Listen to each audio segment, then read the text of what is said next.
Ladies, it is time, and we're online. Ladies, I don't have a bell. I do have a whistle. Ladies, it is 10 o'clock, and we are online live, and we welcome everybody online. Welcome to September Joy Circle. And the first thing I'd like to do is read our purpose. So we do have a sheet. The sheet's in the back. Do we need to hand out any? Are we okay? It's at the bottom of the page. The organized unit of United Methodist Women shall be a community of women whose purpose is to know God and to experience freedom as whole persons through Jesus Christ, to develop a creative, supportive fellowship, and to expand concepts of mission through participation in the global ministries of the church. If we could bow our heads. Heavenly Father, we are so privileged to be in your house today. We thank you for loving us. We thank you for sending your gracious Son, Jesus Christ. And may those that couldn't be here today be with them either at home or wherever they might be. We love our Joy Circle sisters. Thank you, Lord, for another beautiful day. Amen. Betsy, I'm going to call on you first for mission focus.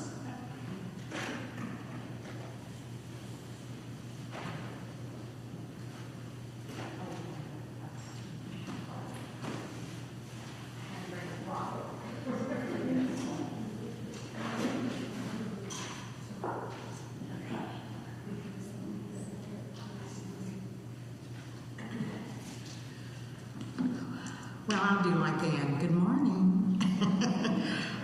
Amy asked me to fill in some blanks about the bake sale that I briefly mentioned last month. It's in conjunction with the Halloween Carnival, which I hope you already know. It's not at night. It's not on the Wednesday before Halloween. It's on the Saturday before Halloween on the 29th from 2 to 4 in the lower church parking lot. I think it's going to work out much better. But anyway, so it's going to be a trunk and treat style. There's going to be the usual carnival games, pumpkin patch, where the kids get to choose a pumpkin, a small one, and paint it. Face painting, live music. They have the dunking tank. So I'm not sure who's going to be in there. Probably JT, Stanley, and Kevin, and Ross. Who? Art Place is going to be in. Oh, yeah, okay.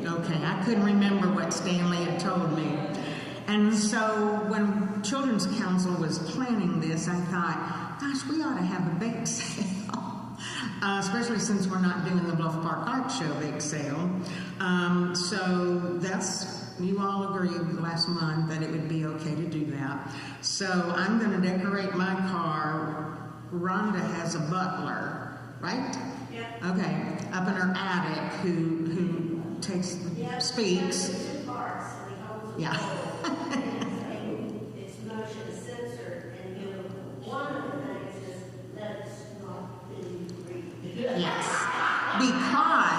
and that works out great because we decided, so we don't have to fool really with money and making change.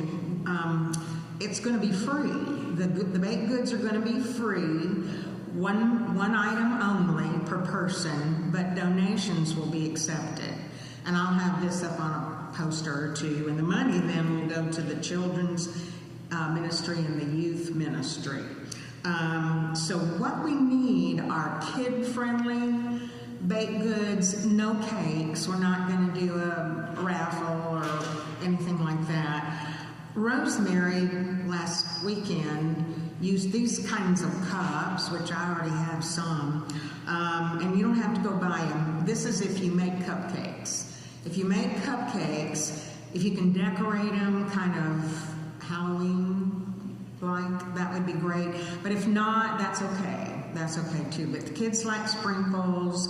And anyway, if you'll bring them to me in a box, I'm thinking we'll have drop off that morning, probably in the fellowship hall.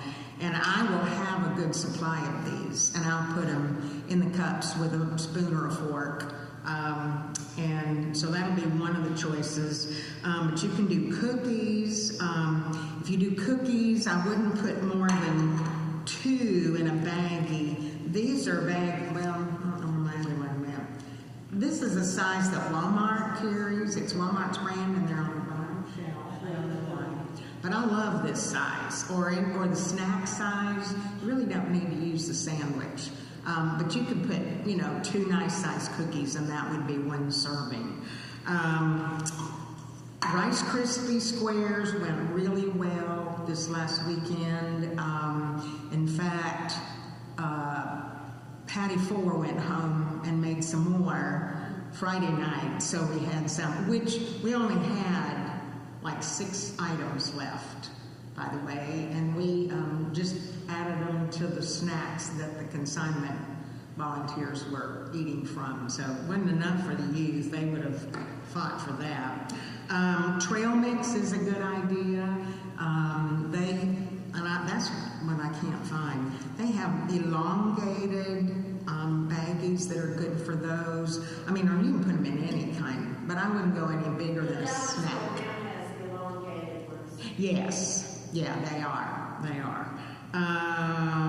Let's see, cookies, yeah, and just, whatever you can think of. I've gotten online and found peanut butter eyeballs and stuff like that, and I like to do that, so I will probably do some things like that. But you don't have to, this is easy stuff, but you don't have to go to all that trouble. Just bake cookies, put them in a baggie, 2 in a bag, and drop them off that morning. Let's see, and that's it. Does anybody have any questions? Okay. What, Ann?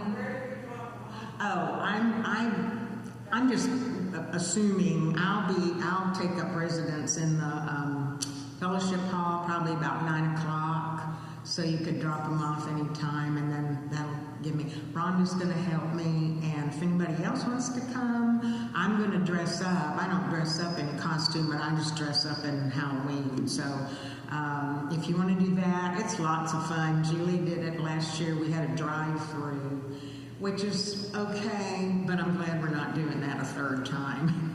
2 times was enough, but anyway, we're going to meet actually the Monday before, and I'll remind you then about it, and there'll be something in the newsletter about it, and as a reminder. So just be thinking, okay, about what you can do. Something easy. I don't want to stress anybody out.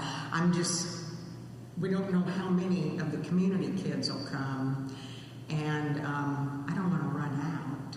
So anyway, thank you.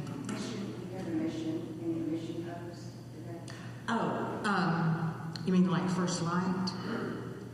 Well, it's like the missionaries, mission. Oh, I didn't. No, I didn't do it last week.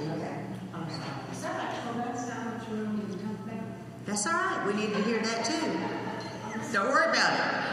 Okay. Well, we do have some other, because I was going to call on Rhonda to come up and tell us about the bake sale. Why don't you come up and just finish with the bake sale, since this all kind of relates?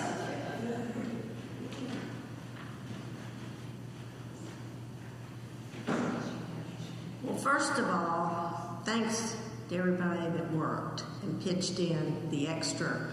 And when you see Peggy Comer, really tell her double thanks, because I dumped it all on her. And she knows how to do it, but she had stepped down from being in charge. But, good old Peggy, she's quiet and easy. And I might have done her in, though, for anything in the future. So there, I want to be sure to say thank you. The profit was $447.50. And as Betsy could attest to, or that, stuff was running out as far as the amount we had, but okay, well that's good. And my understanding on the bread, which, yeah, I unloaded my freezer, so anyway, it all did sell. That's the main thing. So, any questions? All right, that's it. So Connie, while we're talking about sales, pecan sale. The pecan sale ended yesterday, and we had $1,822 in sales. I don't know how much of that will be profit for us, but that's how much we sold. Thank you, ladies, for all that. All that takes a lot of hard work, I know. Thank you so much. Birthdays. Jean Glaze could not be here today, so we have a lot of September birthdays. Ellen Finley, Sally Holland, Sandra Wingate, Rhonda Carlisle, and Julie Adams. I left out Diane Broom, and I just wanted to say a couple of things about her. She was in my Sunday school class, so Diane lived a servant's heart right up to the end. She had asked me this summer, she was like me, she had some days to fill. And I said, well, come on down to the Church of the Reconciler. So she did. She came in August. We couldn't get together before that. She came right on board. She jumped right in, learned in 2 hours what it's taken me a year to learn how to help them get IDs. When she wasn't busy, she was over talking. She just knew how to fit in. They are so appreciative for the time she spent there. But right up to the week, right up to the 4 days before she went to the hospital, she was doing a first light meal, y'all. She was coordinating it, you know. And when I took food by her house that night, I didn't see her. She was not I saw Marvin. And I didn't know until that night that she couldn't go to First Light. But by that time, I couldn't stay there. But anyway, the Nelsons and Marvin went. And then she was gone. But that woman lived with a servant's heart right up to the end. And I am forever grateful. I'm privileged to have known her. Just kind of watch out for Marvin. I will tell you, Marvin called me, I think right after her service. And he said he was going through some things in the bedroom in some of her papers, and he found an envelope, and it said Joy Circle Sunshine, and it had about $100 in it. He had no idea, so he called me, and I told him what the sunshine. So Ann, when I get that, I'll get. So she was given even after she was gone. And I've got some too from Diane. I've had some months. That's the way Diane works. She's here, y'all, and she's giving after she's gone. What a servant's heart. We're going to miss her dearly. Elizabeth, you have an announcement.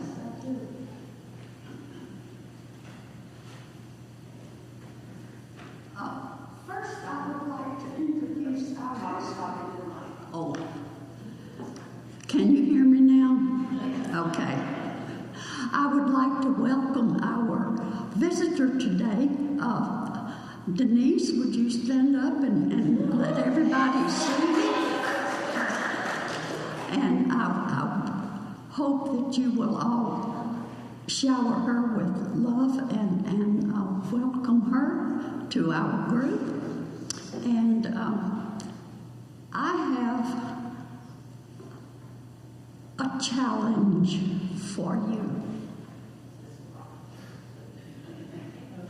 Next month, our program is World Thank Offering.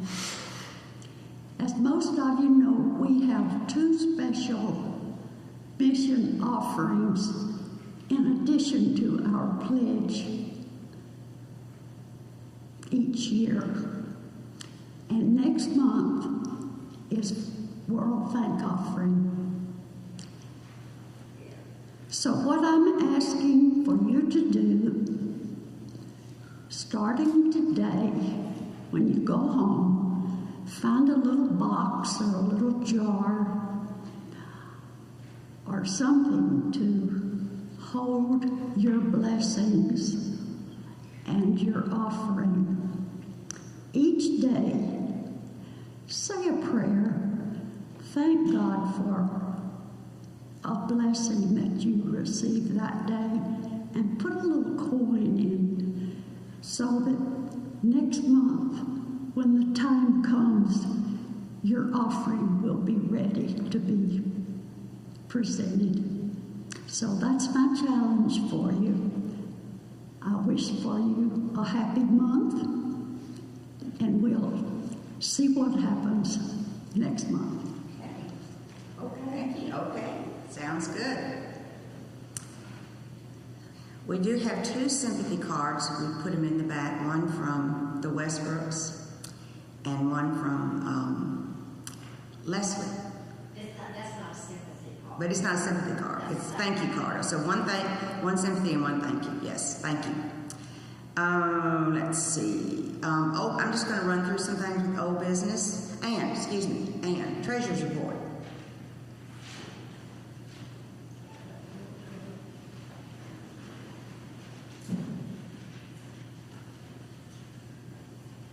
Good morning. Okay, the Treasury, the pledges as of August the 22nd was $3,903.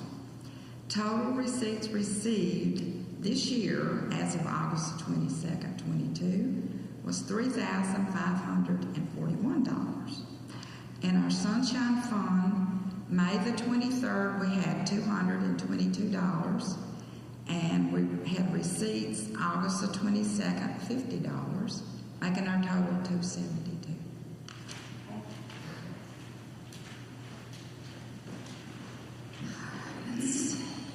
We are working on our programs after Christmas. We have 4 we need to fill: February, March, April, and May. So anyone would like to take, we finally got new books in. This is the program book. So if you'd like to take it, just see if there's something might fit for you after Christmas. Betsy will be doing our first one after Christmas, and then we need to finish out the year. We will not have books until this time next year. We're trying to roll them over, so hold on to your books, okay? Your Joy Circle books.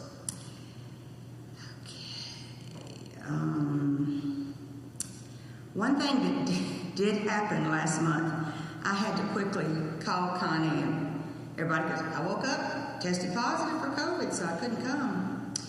But Sylvia had asked about having a general meeting so we can invite Compassion Circle and really anyone who wanted to come.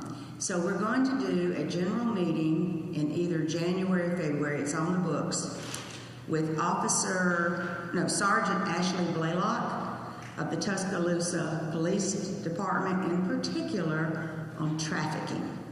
And she has just been a huge resource, not only in Tuscaloosa, but they've had world visitors come in and take training from the Northport, really more than Northport. So that's on the book. So all that came out while I sat home with COVID while y'all were meeting. So, good things did happen. Does anybody have any information on Bundles of Hope I think it ends fairly soon? Rhonda? This month, September. End of September, okay. That is in our bulletin, so if you need some information, please just get in either online or in our bulletins and see how that's going. Okay, Julie? Julie Adams wanted me to remind you that she is trying to get a bus load, but she'll take a carload to CFAT on October the 17th. It's an all-day, is it Lineville? Am I correct? Lineville, Alabama. And this is to see how that part of missions is working. So if you're interested, please sign up. Let's see. Starting next month, Joy Circle will meet in the fireside room. And luckily now we have It's been wired for so we can show, we can do live stream, or we can do whatever we need to do from there. So I think that might suit us better since we're a small group, but I believe we'll still be able to be streamed online. Is that correct, Andrew? If you all bring your own equipment. Oh, and we will. Yeah, you do it from a phone. Okay, we'll do it from a phone, but we have the possibility, and I hate to drop anybody who is watching online. So we will have that possibility. All right. Is there anything else I have left off? I think I've gone through all my notes. I'm very excited to turn the program over to Connie. Oh, we will be downstairs making sandwiches for the Church of the Reconciler after this. But I'm real excited to turn the program over to Connie Wright. She had a wonderful trip to Israel this spring, and she is going to, with her excitement, tell us everything she saw and did. Hopefully not bore you to tears. Okay, I don't need that. How do you turn this off?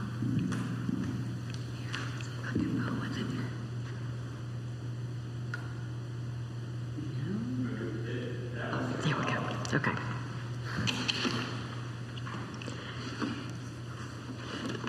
Okay, Andrew hooked me up with a mic because I'm going to have to turn my head.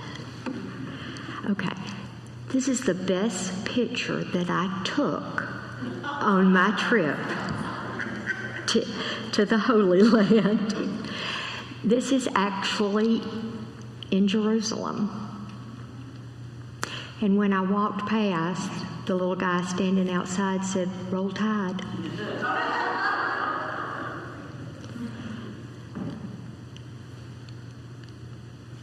Uh-oh.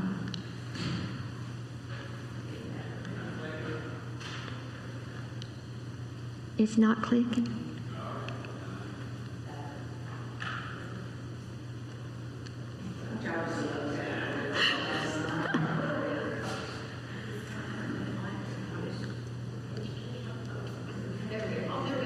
Oh, okay. All right, let me go. Okay. On the side of the road, you would see goats, you would see sheep with shepherds, just like the shepherd you would think, and they're everywhere, and they just graze wherever, but mostly all on the side of the road. This is a sycamore tree. It's not the tree Zacchaeus climbed, but that is a sycamore tree. This is a typical shops that you might see along the way. Never go in one if you make the trip, because if you do and you look at anything, they pick it up and then they chase you back to the bus to buy it. This is the site of the first church. That's what's there now. It's a very beautiful church. This is what it would have looked like in the time of Jesus. This is the entrance to Lazarus' tomb. It's very small, it's very narrow. That's the hole you have to go down. You go down backwards, and the steps are really not steps. It's hard to describe. They're tiered, but it's not steps, you'll see. That's a little bit inside. This is me going out. So this is how you would go out. This is how Lazarus would have gone out. You duck, you go through, then you can stand up in the hole. And if you can see, let me see if I can do that pointer thing. Yeah, if you can see right through there, That's your steps. This is the Herodium. This is the palace that Herod the Great built in honor of himself. These are the stairs that you have to climb to get up to the very top. We did a lot. This is his burial spot. This is where his body was. People came and took it because they didn't care for him. And he had been buried with all of his finery. And the finery was taken as well. This is in the Church of the Nativity.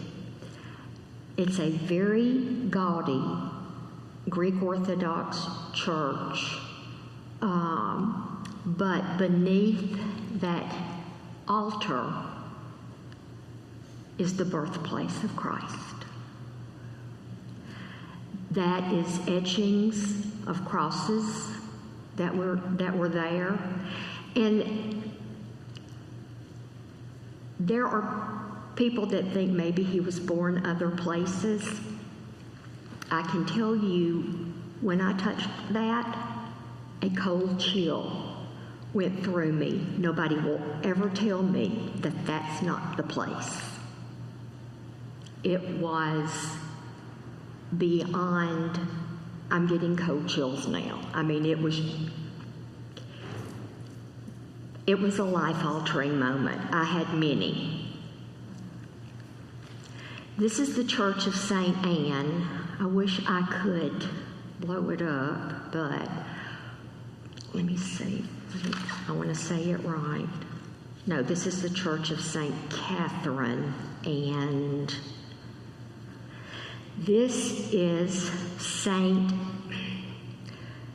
Hieronymus, also known as Jerome. He was known as the Confessor because of he was always trying to be better than his youth, and he felt a need to always have penance for his youth. I don't know that you can see it, but right there is a skull that he's stepping on, and that's a reflection of him trying to crush how he was in his youth. Down inside this church, again a beautiful church, are these caves. And this is where people, Jerome of that era, would have worshipped. There are areas in here, I don't have a picture of it. I mean, I do, but I didn't put it up, where bones have been discovered that remain there. They've never tested them. They've never tried to date them. They will not move them. They are where they are. This starts the Via Dolorosa. That would have been the area that Jesus walked.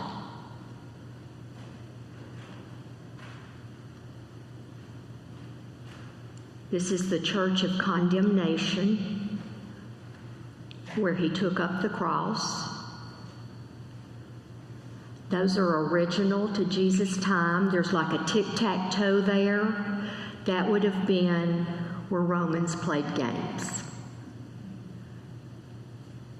That's original flooring to the time of Jesus. That's the Church of Flagellation, where he was flogged. That is his first fall. There is an indentation from the cross when it hit. And I had to.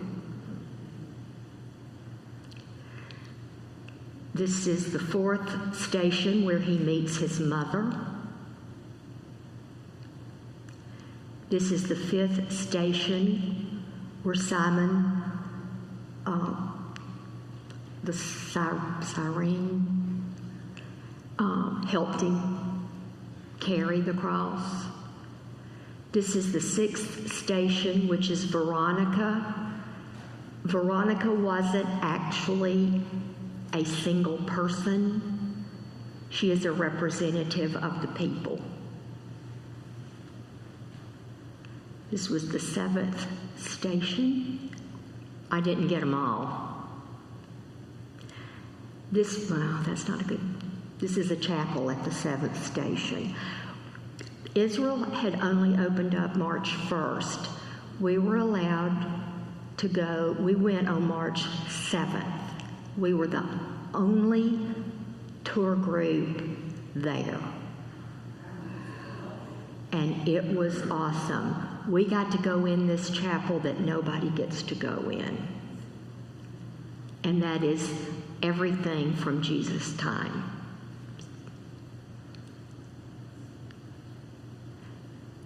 This is the Western Wall, Wailing Wall. I will tell you that only Gentiles call it the Wailing Wall. The Jews do not. This is the men's side. The men are mandated, obligated to pray. This is the women's side. Women do pray there. They are not obligated to.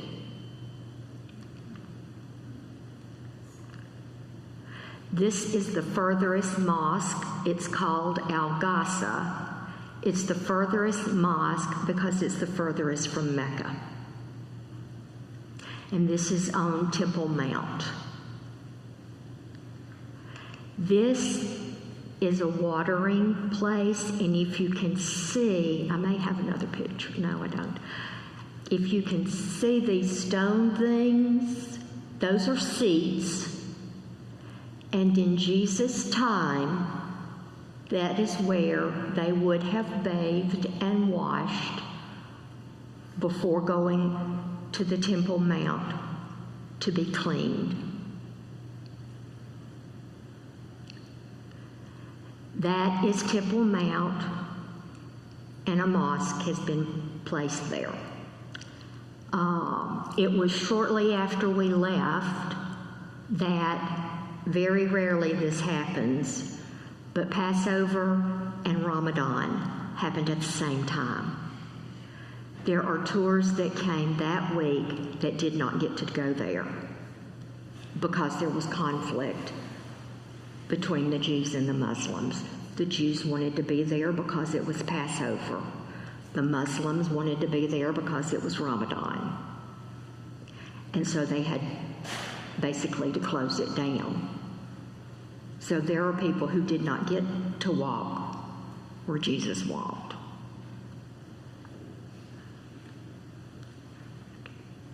That's one of my favorite pictures. That is Jesus. That is all Jesus. That is a view from Temple Mount of the Garden of Gethsemane. And this little church right there is in the shape of a teardrop because that's the site where Jesus prayed, bled, wept. And it's called Dominus Levitas, which means the Lord's tear.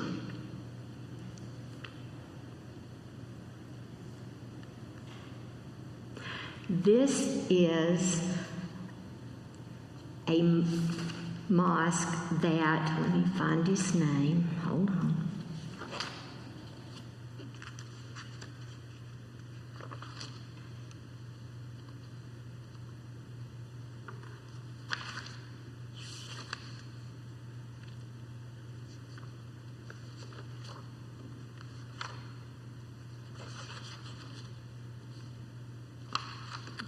Cannot find his name, and I'm not going to keep looking. This is where a high the equivalent of Jesus for the Muslims. This is where they say he ascended to heaven from. It will be this same man that I tell you about in just a little bit.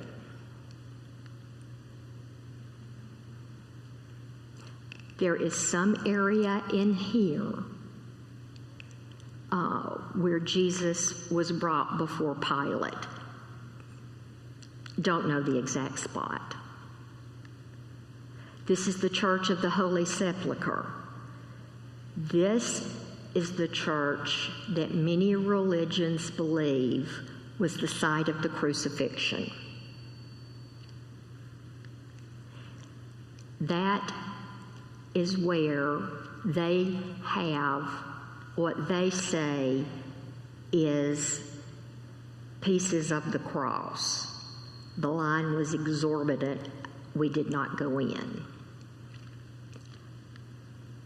This is a slab of stone that's in the entryway to the Church of the Holy Sepulcher. That is where Jesus was placed and readied for burial. And this is the market that we know about.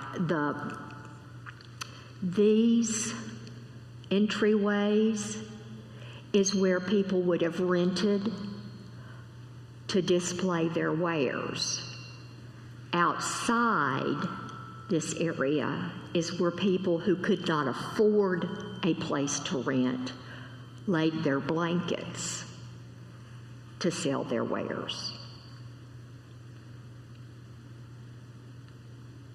This is the upper room. Architecturally, it's beautiful. This is the entryway to the King David's tomb.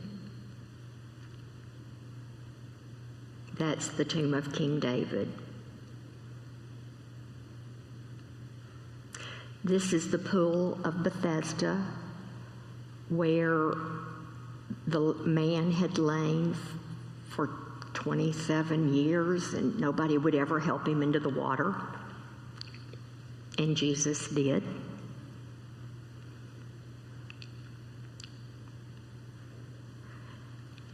That's from the Mount of Olives, Garden of Gethsemane view of the whole thing. There are 7 gates in the city of Jerusalem. The primary gate, let me see if I can find that. Yeah.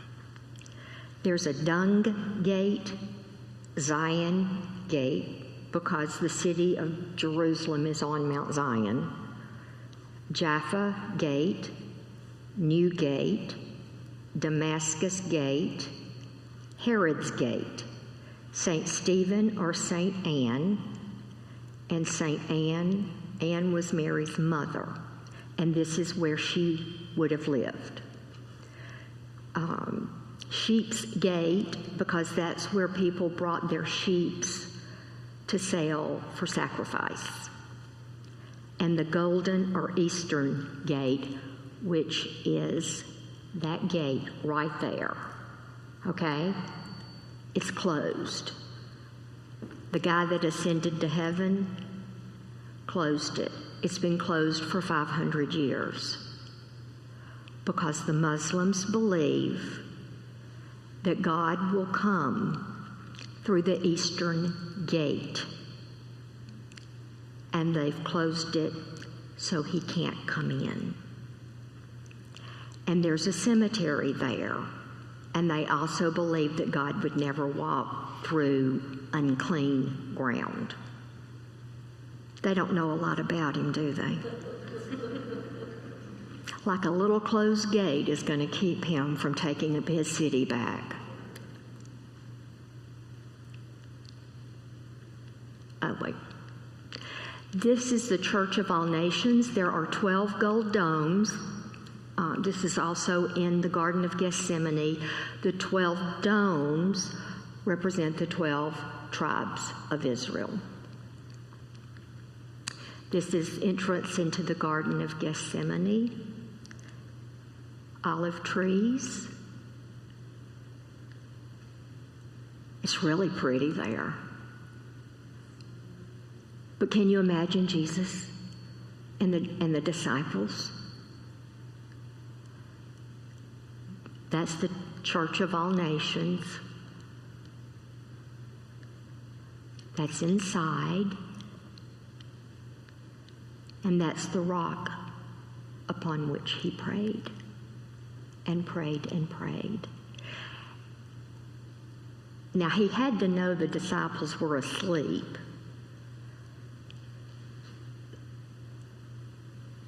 The sanctuary, the main sanctuary, just a little bit more than that is the size of the Garden of Gethsemane. It's not big. It's not near as big as you think it is. So they weren't that far from where he is. Maybe from me to Andrew.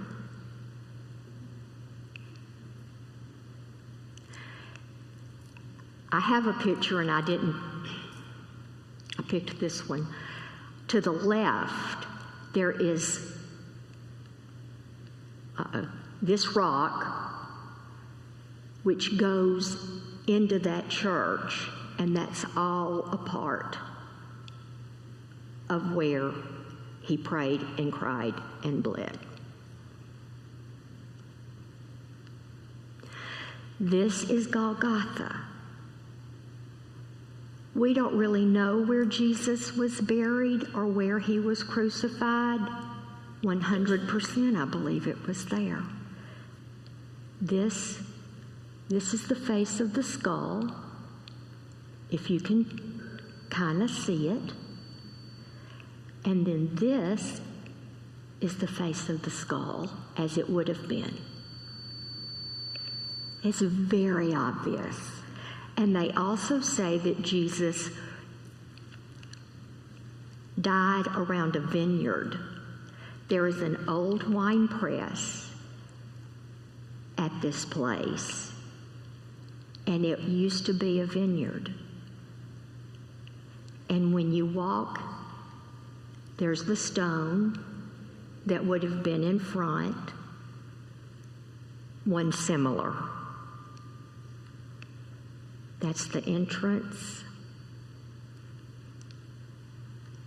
And he's not there. That was another one where I'm now getting cold chills. It was overwhelming. When you feel overwhelmed, I did not feel overwhelmed in the Church of the Holy Sepulcher. I just did not believe that's where that happened.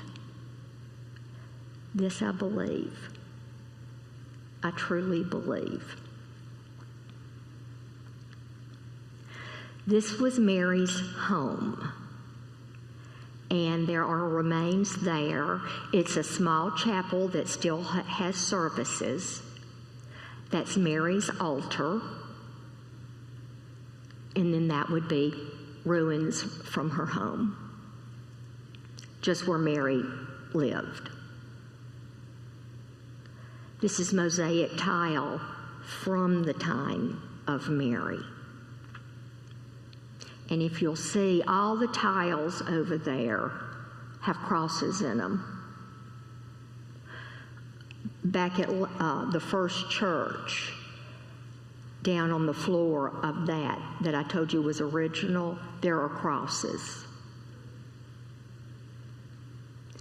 This is going to Masada. We took a cable car up to Masada, or you could take the stairs. We took the cable car. Masada is not mentioned in the Bible. The significance of Masada, it is a holy and revered place for the Jewish people, just like Jerusalem is. The last stand against the Romans was here. they were going to be captured, they had a choice. They could be slaves, or they could commit mass suicide. They chose suicide. It is a very sacred place to the Jewish people. This is still in Masada. This is original. Anything below this black line is original to the time of Herod and the time of that awful thing. This is Qumran, where the shepherd boy accidentally found the Dead Sea Scrolls, like in the 1940s, 1947, I think. And the interesting thing here, of course, pigs are not allowed in the Jewish culture of eating, but pigs were raised. They were raised on walkways and born in pens or stalls that were on walkways. Their feet never touched the ground. That's holy ground, and they are not allowed. They can be grown there, but they're grown above the ground.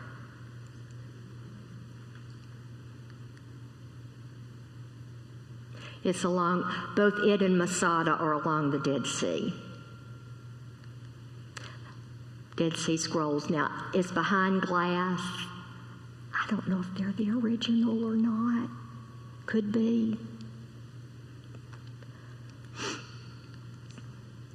That's me almost falling into the Dead Sea. And trust me, that little lady is Marnie. She was on our trip. She is grabbing my britches, because if you fall face down in the Dead Sea, your face falls off. Literally. It is pure salt. You can float in it without moving. You can lay on your back and float, and you will not move. And it's, so she's trying to keep me from losing my face. After the Dead Sea, we got to ride camels. It was so much fun. This is the city of David. These are the Siloam pools. And this would have been the palace that he built out of very expensive wood that he had imported. He had the finest. He was very unlike King Solomon. Capernaum is where Jesus began his ministry. He spent 70% of his time in Capernaum. Every disciple, with the exception of Judas, came from this area. It is on the Sea of Galilee. This is the ruins from the home of Peter, whom he lived with while in Capernaum. Just a little bit more. This is the synagogue he would have preached in. The blackened stone is original to Jesus' time.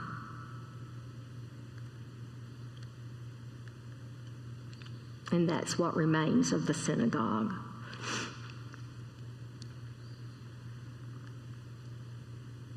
Peter.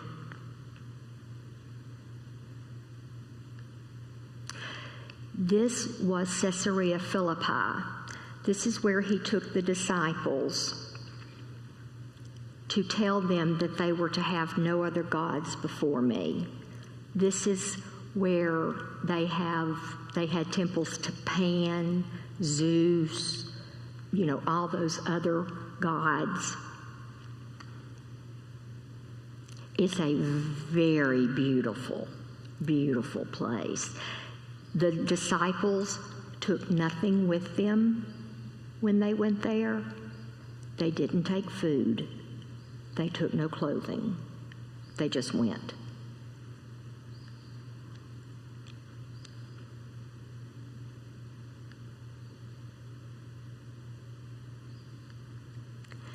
This is Mount Carmel. This is where Elijah confronted Baal. And that's the little church there. It's kind of sweet inside. This is a statue of Elijah, and you go up to the top of this church. That's just the courtyard. You go up to the top of the church, and these are the views you see. And it's all directions. I have a bunch of these pictures. I just showed one. This is St. Peter's Primacy. This is another one of those chilling moments when you stand on the shore that he stood on, when the fishermen came back and had no fish, and he told them to go back out. And they came back with 153.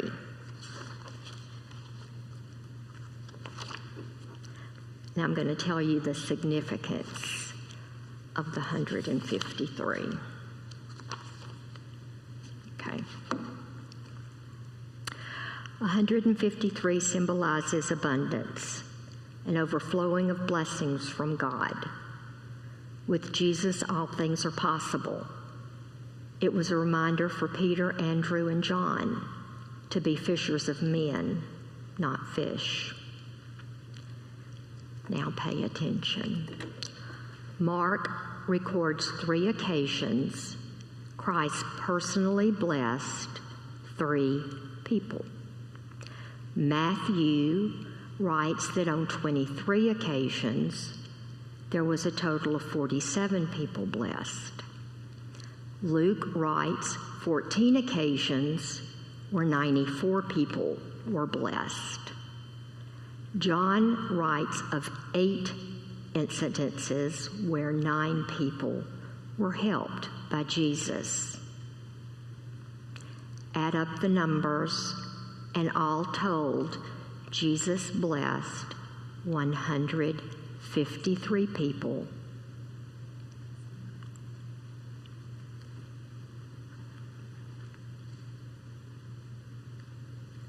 This is the Church of St. Peter's Primacy,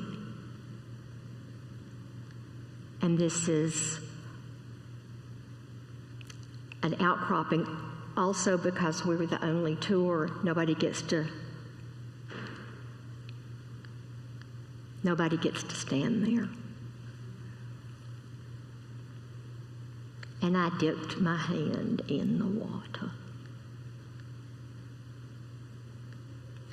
This is the rock that Jesus cooked the fish on for the disciples. It says Mesa Christe. It means Christ's table. This is the Mount of the Beatitudes.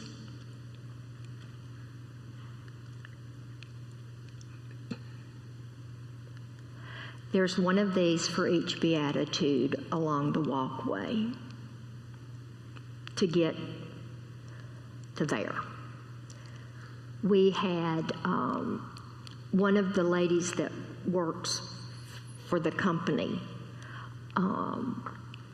read the Sermon on the Mount from here, and then we're all on stone seats, benches. And they started singing. I was the only Methodist on this trip,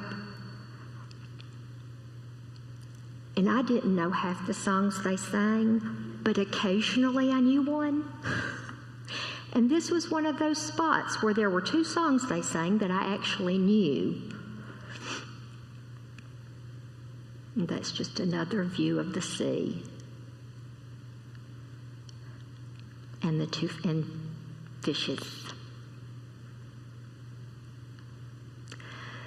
This is the ruins of a Syrian army barracks, outpost, whatever you would call it. The fencing around it is electric. It separates Israel from Syria. There are also along the way flags that are positioned strategically. If the Syrians breach an electric fence, the flags denote the possibility of where landmines are located. Only the possibility, not exactly where they really are. Israel takes their security very seriously. Their crime rate is 1%. And we saw traveling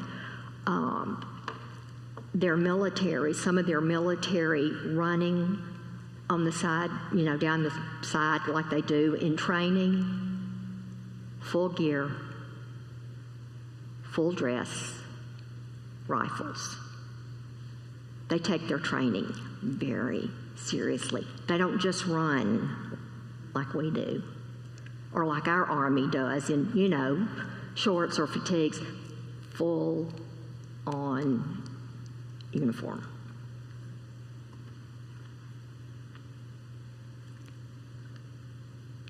This is the Jordan River. Several of the people, everybody was Baptist but me. They believe in rebaptism. We don't. Once you're baptized, you're baptized. Once and forever. But there were many that rebaptized in the Jordan River. That's the location of where we would have been sitting and everybody would have gotten dunked. I just put my feet in and wet my hand and did the sign of the cross and repeated the Apostles' Creed as a remembrance. This is a boat that was discovered, a boat similar to what Jesus would have had. It was discovered in depths of mud, and they didn't know how they were going to get it out without destroying it. So archaeologists and scientists came up with encasing the entire thing in foam, thick, thick, thick foam, to keep it in one piece. They got it out. It stayed in that foam for 2 years. And then they chiseled away the foam, and it didn't fall apart. This is similar to a boat that we would have taken out onto the Sea of Galilee. This is our boat. When they raised the American flag, they played the national anthem for us. And it was beyond sweet. It was beyond sweet. Now you can imagine they're out there, the storm comes up, because one did while we were out there, and it poured rain. You could just imagine. They didn't have a cover like this. They had a boat like we saw before, and he gets out and walks on it to calm the sea. I mean, it couldn't have been more perfect. This is Mount Kidron, the valley. This is in Cana, And we had several of our married couples renew their vows here. That was very sweet. This is, let me find this one. That jar right there is original from Jesus' time. These are urns. Whoops. Go back. The top urns. Now, the neat thing about Cana, okay, when Jesus is born, Mary is sheltered for 40 days because she's considered unclean after having given birth. So she has baby Jesus for 40 days to bond to. We don't know anything about Jesus from the age of 13 when he was preaching at the temple, where that mosque is now, until the age of 30, when he's in Capernaum and starts his mission. In Cana, for the wedding, the men are here and the women are someplace else. They run out of wine. Mary takes it upon herself to leave the women and go to the men's side, and she gets Jesus and tells him that they've run out of wine. And then she says to him, "It's your turn, it's your time." That's when she comes to the realization that he no longer belongs to her. He had lived with her. He had been with her from 13 to 30 as a carpenter, because you do what your father did, and Joseph was a carpenter. But he lived with his mother. And this was when she realized she was going to have to let him go, when he performed that first miracle.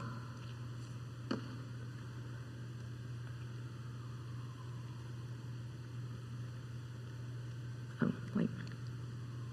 That's a water cistern. There's a hole, but that would have been from Jesus' time. It's very well taken care of. That's original flooring from the time of Jesus. A lot of churches are built on top of the original site. This is Caesarea Maritima. This is in Caesarea. This is where the water would have come from. It would have flowed over the top of this. This is an arena that plays, music, those kinds of things would have been held. It is still used as a concert venue to this day. This is original flooring, marble from that time, and this little spot right here, no matter where you sit in this arena, no matter where, from that spot you could whisper and be heard as if you were front row center. We had Jackson Short was a young guy that was on my trip, and he stood there and very softly sang a song, and we all went and sat in different locations. We heard every word. Pontius Pilate, this was a favorite place of his, Caesarea was. And there's a replica of a stone with his name on it. There would have been a real one there, but this is just a replica.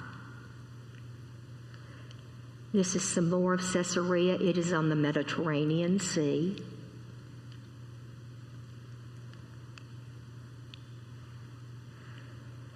There is an area of Caesarea. There's a golf course, a country club, very fine homes, very wealthy people live there. Beneath all of that is more ruins of Caesarea that will never be unearthed because it's a neighborhood and it's a golf course now. So they're sitting on history. That's Benjamin Netanyahu. He and his wife were there having lunch. I'm assuming he probably has one of those homes on the golf course. This is the old city of Jaffa. This was our last stop. This is St. Peter's Church. And the neat thing inside this church, again, gorgeous, is that. That is solid wood. That is from where the priest would speak, but that's original.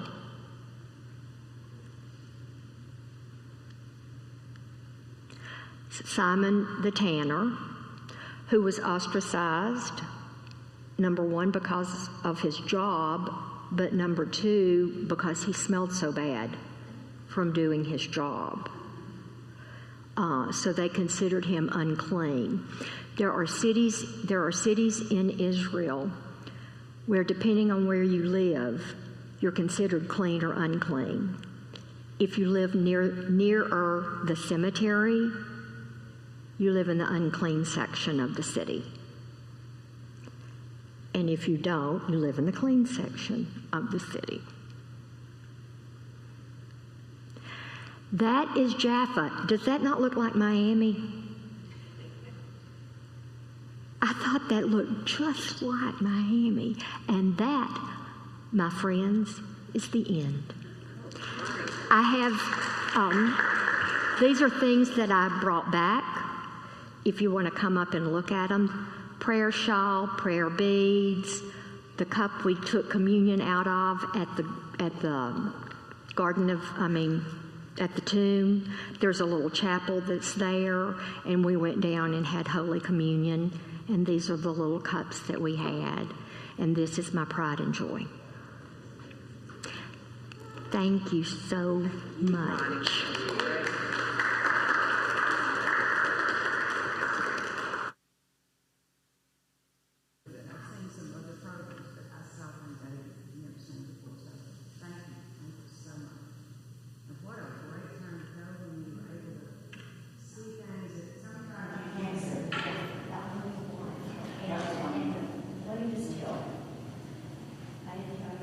You're going to say we got to turn the mic on. Okay. I forgot to tell you about the food. The food was so good. They have, now I don't eat red meat or pork. Pork wasn't a problem. Pork's not served in Israel. Beef was, but primarily lamb. Fish like you've never had before in your life. I will no longer buy hummus at Publix. Hummus I wanted to put my face in and just eat my way out of it. It was silky, smooth, pita bread the size of my head that doesn't rip when you open it up and stuff in it. We made a mistake 2 times and then we didn't make it anymore. The first meal we had, there was an abundance. There was hummus, pita, there was tabbouleh, there was just all kinds of stuff. And we ate until we were sick. That was the appetizers. We hadn't gotten the meal. The meal would be beef or lamb, chicken, fish, rice, sometimes pasta, some sort of green, great salads. The desserts were, except for the baklava, which is not like the baklava we have here, It's not thick and honey. It's very small, very flaky, with just a smidge of honey in it. Very delicate. You could eat 5 of them. I did eat 3. But yeah, the food was great. Y'all do come up and check out her nativity. It's beautiful. All right, ladies, concludes our meeting, and go in peace.